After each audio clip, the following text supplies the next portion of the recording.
think this will never happen to you or someone you love.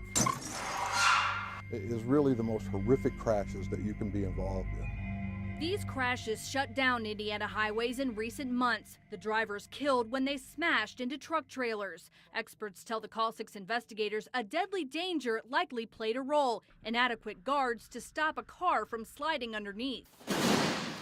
Take a look at the difference it can make. A weaker guard on the left, a stronger guard on the right. A major difference, especially inside the car where you sit. Bill Hutchins is one of the lucky drivers. I thought I was dying. He was trying to merge onto I-65 when he and a truck collided, pinning him underneath the side of the truck and dragging him for miles. It was a hideous sound. Bill survived, but with neck and back problems. I can't mow the lawn. I can't do anything. Crash analyst Bruce Enns says Bill's injuries might have been prevented if the federal government required side guards on trucks. He designed guards like these that could become popular if federal law makes them mandatory. Right now, you see them in Australia, New Zealand, Japan, China, Europe. Enns is a national expert based in Indianapolis who has investigated more than 7,000 crashes. How'd you like to be sitting in that driver's seat? And has performed dozens of his own side impact crash tests. Although rear impact guards are required by federal law, Enns says most are not strong enough to prevent death and serious injuries, even at low speeds. A standard car coming in at 20, 25 miles an hour is got more force, more momentum than what these guards can withstand. This is really a life or death situation. Oh, yes. The Insurance Institute for Highway Safety agrees, pointing to 260 people killed a year from cars crashing into the backs of trucks. The Institute took the issue head on, performing tests that found guards fully intact and up to date can fail and kill. Indiana State Police inspectors and troopers check to make sure trucks have a guard, but they can't test if that guard will hold up in a crash. We don't have any equipment that's going to test that durability or tensile strength of the construction of those bumper bars. In the past 3 years, state police have handed out more than 60 violations for inadequate guards. Inspection reports obtained by the Call 6 investigators show guards rusted, broken, missing, bent, even held up by bungee cords. Check out this mangled, rusted, bent bumper the Call 6 investigators saw on 465. You can even see through it in some spots. The truck's from Minnesota. The driver didn't want to tell us why his underride guard violated a law aimed at protecting all of us. We just want to ask you some questions about your bumper. Top, follow me. It's assault. You need to leave. State police inspected the guard and confirmed the problem. Police also found a violation on this truck because its guard was not in the correct position, making it worthless to stop drivers from going under. It's supposed to be down. Yeah. When you're dumping, it's allowed to be up. I thought it was back far enough or low enough to be okay. I'll get that fixed. Critics say the feds have been slow to toughen standards for guards. Just weeks ago, the National Highway Traffic Safety Administration released a study that may lead to changes, including more stringent rear impact guard requirements. Bill Hutchins hopes those changes include requiring side impact guards, guards that might have stopped him from going underneath a truck. That would have changed the whole accident. Bill doesn't drive much anymore. He wasn't ticketed, but police say he failed to yield to the truck. I'm petrified on the interstate now. But for the millions of Hoosiers, the deadly danger remains, whether you notice it or not. With my Valentine's Day router, 2 jigsaws and a hand sander. She's got all the tools. I started building birdhouses. After 6 birdhouses, I needed something bigger. Shelves, hardwood floors, and yes, more birdhouses. Too many projects to keep track of. But there's one project in her front yard that's gotten a lot of attention from her neighbors. Concept is just to take a book and leave a book.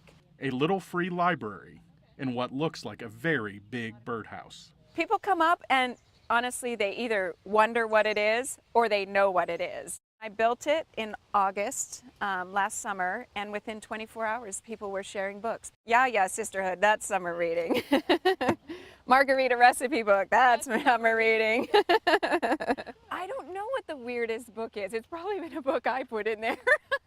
First time we noticed it, we were just walking by, walking the dogs, and and never seen anything like it. And so then we went back and collected a few books and made some donations. How about this? I'll even show you. This is kind of funny. So this is the book we donated to the thing. So I don't know if that's a good sign that it's still in there after all this time. No library card needed, and more important, no late fees. There's a lady who says her husband reads 1 book a year. He comes to the library, picks out his 1 book a year, and he'll return it at the end of the year. Being a Little Free library steward has allowed Michelle to help build something special. You know, you feel good. I mean, it's a great sense of community, and it's really great that it's in the neighborhood. It's been a great community. Little talking point. Oh, you're the one with the library. That's how they know me. It makes us proud, and just glad to be part of it all. In Indianapolis, Jason Schroyer, RTV6. Experts we spoke with say that counterfeiters are getting so good it can be difficult to tell just by looking at a bag if it's real or if it's fake. Now, buying a knockoff bag is perfectly legal, but if you turn around and sell that bag, that could get you into hot water. Real or fake? That's the question facing women who want a nice bag without the big price tag. It'd be nice to have a real one, but they're really expensive. Who wants to spend like $300 on a purse? If you can't buy the real one, might as well buy the cheaper one.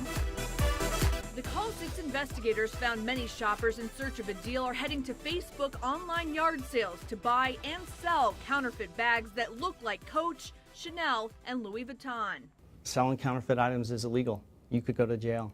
Gary Wolf is Indy's resident agent in charge of Homeland Security Investigations, the federal agency that investigates counterfeit bags. Wolf says not only is HSI seizing knockoffs from storefronts around the country, they're also monitoring websites for online transactions. That person you're selling to could be an undercover police officer, undercover federal agent. You never know. The U.S. Attorney's Office says many people think disclosing a bag is fake gets them off the hook. Well, it doesn't. It's absolutely not a defense if you tell the individual, hey, this isn't real. Hey, this is a knockoff. We took our hidden cameras into area flea markets and discount shops and had no problem buying cheap bags with designer-looking labels. Is this Dolce & Gabbana? Is that a real bag? But it isn't easy to find out if the bags are real or fake. I really don't know. Is this a real Louis Vuitton? Do you know? I wouldn't know if it was. I just don't know. Those are Louis Vuitton? It is not the exact one, but it is the real brand of the same kind like this. That is Louis Vuitton. The manufacturers we contacted wouldn't tell us how to tell if a bag is genuine. They don't want counterfeiters to have that information. So we showed our footage to Wolf. Some of it looks pretty blatant. People should be careful. As well as the bags we bought. It doesn't even zip very well. Wolf told us some look fake, but the counterfeiters are getting better and better. If I were going to arrest somebody for selling these bags, I would still have an expert come and certify to me that it's counterfeit. The feds work with purse companies, some of which are taking on counterfeiters in the courtroom. Coach has filed more than 650 lawsuits in the last 3.5 years against people selling counterfeit Coach bags, including 17 suits in Indiana. The company monitors websites like eBay and Facebook, as well as consignment shops, a fact Betty Daniels, owner of the designer consigner, learned the hard way. In 2010, the Southside store owner received a cease and desist letter from Coach's attorney after she unknowingly sold knockoff Coach sandals to an undercover Coach buyer. And what was your reaction when that happened? Terrified. Daniels now takes several steps to make sure what she's selling is real, including inspecting the bag, checking with manufacturers, and having consigners sign a waiver guaranteeing the purse is real. We're doing everything we can to sell a bag that we think and someone has guaranteed that it's authentic. Daniels is making it her mission to educate people that counterfeit laws apply, even on Facebook. I was pretty much amazed at how many people said, no, this is okay, I can do this. And then other people were saying, this is okay, I'm selling a fake and I'm telling everyone it's a fake, so I'm not trying to be deceiving. The penalty for selling counterfeits is up to 10 years in prison and a $2 million fine. A former Lafayette Square mall store worker, Mamadou Diallo, is awaiting sentencing after pleading guilty to trafficking counterfeit purses. The bottom line, buying or having a knockoff is perfectly legal. But unless you know 100% that your bag is real, don't sell it. It could get you into big trouble. The flea markets and discount stores we visited for our story told us they're not intentionally breaking the law, and some told us they're not even sure if these bags are real or fake. One store told us they didn't even realize it was illegal to sell counterfeit bags. Now, the purse manufacturers say the only way to tell for sure is to buy your bag from an approved store. Coach released a statement to us, quote, Coach does not offer its merchandise for sale through individual street vendors, unauthorized retail locations, internet auctions, or private house parties. Some purse manufacturers like Coach have counterfeit sections on their websites. Check those out. Just go to the RTV6 app or theindychannel.com. Kara Kenny, RTV6.